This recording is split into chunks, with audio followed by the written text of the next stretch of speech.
ముఖ్యమంత్రి మైండ్లో వేరే పేర్లు ప్రవేశపెట్టి నా పేరును తొలగించాడు దేవుడు అని నేను అనుకున్నాను. తొందరలో మళ్ళీ ప్రవేశపెడతాడా మీ పేరు?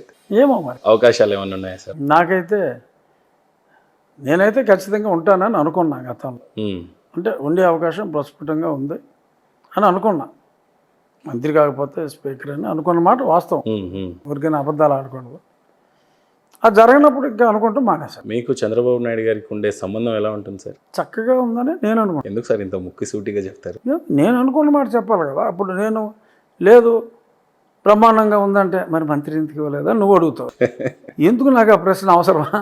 అందుకని ముందే నేను అనుకుంటున్నానంటే సరిపోయిందిగా. మీ కెపాసిటీకి మినిస్టర్ కూడా చాలా ఈజీ సూటబుల్ అది, అందుకని ఆవేదన అంతా. మహేందర్ ముఖ్యమంత్రి అయితే నాకు ఖచ్చితంగా ఇచ్చి ఉండేవాడు అని అనిపిస్తుంది.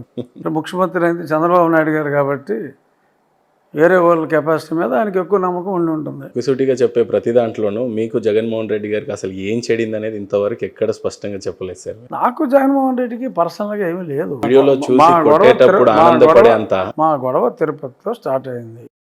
వెంకటేశ్వర భూములు అమ్మాలి అని అతను అనుకున్నాను. అది కరెక్ట్ కాదు అని నేను చెప్పా. వ్యక్తిగతంగా కలిసి చెప్పాలనుకుంటే టైం లేదు పాము.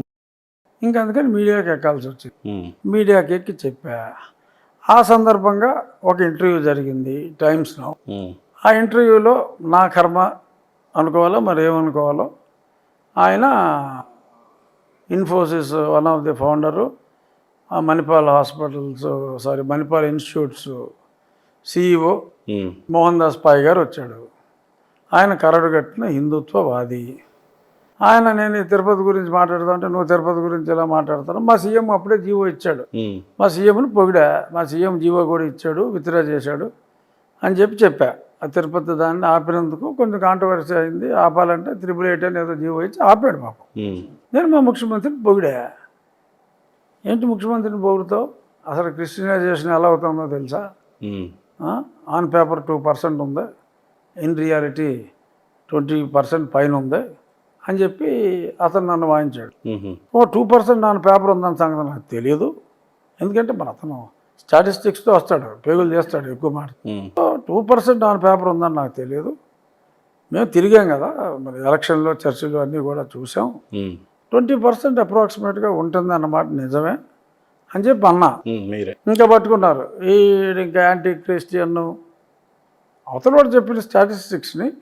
ఆ 2% ఆన్ పేపర్ ఉంది అన్నది నాకు తెలియదు. 20% ఉంటుందన్నమాట వాస్తవం. ఎందుకంటే 33,000 టెంపుల్స్ ఉంటే 30,500 చర్చిలు ఉన్నాయి. ఆ చర్చిలకి ఆయన ఆంధ్రవర్యం ఏదో ప్రవేశపెట్టాడు వాళ్ళు. రికార్డ్ అది. నేను కాదంటానికి ఏముంది? అతను అన్నదానికి ఎస్ పర్హాప్స్ యువర్ రైట్ అని ఆత్మవంచన చేసుకోలేక చెప్పా. అబ్బో ఇతను క్రిస్టియన్ ద్వేషి అని అదొక ముద్ర వేసి ఇంకా దాని మీద ఇంకా ఈ యాంటీ క్రిస్టియన్స్ అని మతాల మధ్య నేను చిచ్చు పెడుతున్నానని నాకు ఇచ్చి నోటీసులోనే పెట్టారు ఇవన్నీ. అవును, చాలామంది కూడా చెప్పారు. మీరు నరేంద్ర మోడీ గారికి కూడా ఇన్ఫార్మ్ చేశారు ఈయన మీద రాతపూర్వకంగా మత మార్పిడులు అత్యధికంగా చేస్తున్నాడు జగన్మోహన్ రెడ్డి అని చెప్పి. ఇన్ రైటింగ్ ఇచ్చా. అంత అవసరం ఏమొచ్చింది? నిజంగా జగన్మోహన్ రెడ్డి మత మార్పిడికి పాల్పడ్డట్టు ఏమన్నా ఆధారాలు ఉన్నాయా? జస్ట్ మీరు ఆరోపించారా? నేను ఆరోపించింది ఏంటంటే మతం జోలికి ప్రభుత్వం వెళ్ళకూడదు. అయోధ్య కేంద్ర ప్రభుత్వం డబ్బులతో కట్టిందా? కాదు కదా, చందాలతో. జనం చందాలే కదా. మరి ఇక్కడ కొన్ని చర్చిలు ప్రభుత్వం డబ్బులతో జీవోలు ఇచ్చారు. నరసరావుపేటలో చర్చికి డైరెక్ట్గా జీవోలు ఇచ్చి కట్టించారు. ఇది తప్పు అని చెప్పి నేను ఆర్డర్ కాపీస్ సబ్మిట్ చేశాను ప్రైమ్ మినిస్టర్. ప్రభుత్వం ఇందులో ఇన్వాల్వ్ అవ్వకూడదు, ఇటువంటి వాటిలో ఇన్వాల్వ్ అవుతుంది, ఇది కరెక్ట్ కాదు. ఇప్పుడు పూజారులకి 5,000 ఇచ్చారు అనుకోయా. పూజారులకు 5,000 ఇస్తే అది CGF అని చెప్పి అన్ని దేవాలయాల నుంచి కలెక్ట్ చేస్తున్నారు ఫండ్. వాళ్ళకు వచ్చిన డబ్బీ రెవెన్యూలో 32% ప్రభుత్వం తీసేసుకుంటా. చర్చ నుంచి నీకు పైసా ఆదాయం రాదు. ప్రభుత్వానికి చర్చికి సంబంధం లేదు. గుళ్ళో నువ్వు డబ్బులు తీసుకుంటున్నావు, తీసుకుని ఆ డబ్బులోంచి నువ్వు ఖర్చు పెడతావు. సో ఎవరు ఆ డబ్బు నువ్వు కలెక్ట్ చేసావో వాళ్ళకి నువ్వు ఇవ్వటం అదొక రకం. అసలు నువ్వు గుళ్ళు కూడా ఎవరు కూడా ఆడే చూసుకోవాలి మామూలుగా. అదొక ఆదాయ మార్గంగా బ్రిటిష్ వాడు చూశాడు. సో చూసిన దాన్ని ఫాలో అవుతున్నారు. బట్ చర్చిలు ముందే వాళ్ళు బ్రిటిష్ వాడు క్రిస్టియన్ కాబట్టి చర్చిల జోలికి వెళ్ళకూడదు అని పెట్టాడు. అసలు ఎవడో అదే కంటిన్యూ అవుతుంది. వాస్తవం. చర్చిల దగ్గర ప్రభుత్వం కలెక్ట్ చేసి పాస్టర్లకి తప్పులేదు. అయితే మా దేవాలయాల్లో నువ్వు కలెక్ట్ చేసి పూజారులకు ఇస్తున్నావు, కరెక్ట్గా. పాస్టర్లకు కూడా అలాగే. అంతేగాని పాస్టర్లకేమో ప్రభుత్వం డబ్బు, గుళ్ళో వచ్చిన డబ్బు పూజారికి ఇచ్చావు, తప్పులేదు. చర్చిలో డబ్బులు చర్చిలో డబ్బులు తీసుకోకుండా నువ్వు చర్చిని ప్రోత్సహిస్తున్నట్టే కదా. Why you have to fund the pastor? Tell me. గుళ్ళో డబ్బులు నువ్వు తీసుకుంటున్నావు, గుళ్ళో పూజారి సేవలు చేస్తున్నాడు, ఇస్తున్నావా? గుళ్ళో డబ్బులు తీసుకుంటున్నావు కాబట్టి.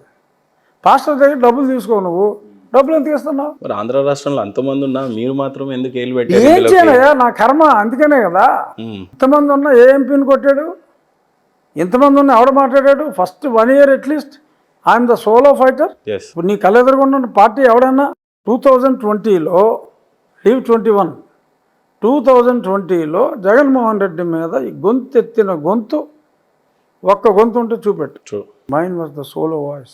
జగన్మోహన్ రెడ్డి పేరు చెప్తేనే గజగజలాడే టైంలో I was the solo voice. నీకొక్కడికే ఎందుకంటే నేనేం చేయను, ఎవడో ఒకడు ఉండాలి.